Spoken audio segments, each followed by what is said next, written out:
முதலமைச்சர் விஜய் கொடுத்த super idea.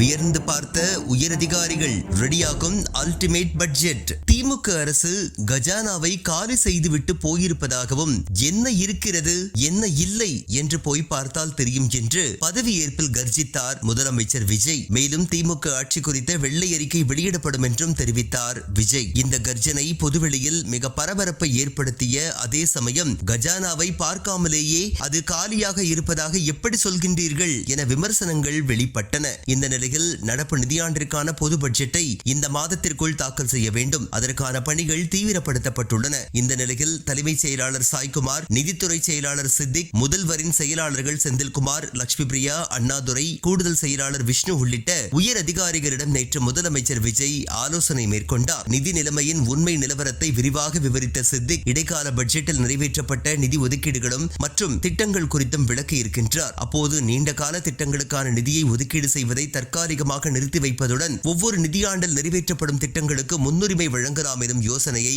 Vijay தெரிவித்திருக்கின்றார். அதனை உயரதிகாரிகள் ஏற்றுக்கொண்டுள்ளதாக நம்பத்தகுந்த வட்டாரங்கள் தெரிவிக்கின்றன. அந்த வகையில் இடைக்கால பட்ஜெட்டில் முந்தைய திமுக அரசு கொண்டு வருவதாக அறிவிக்கப்பட்ட பல்வேறு நிதி சார்ந்த விவகாரங்களுக்கு முற்றுப்புள்ளி வைக்கப்பட்டு ஃப்ரெஷ் பட்ஜெட் தாக்கலாகும் என்று தெரிகின்றது.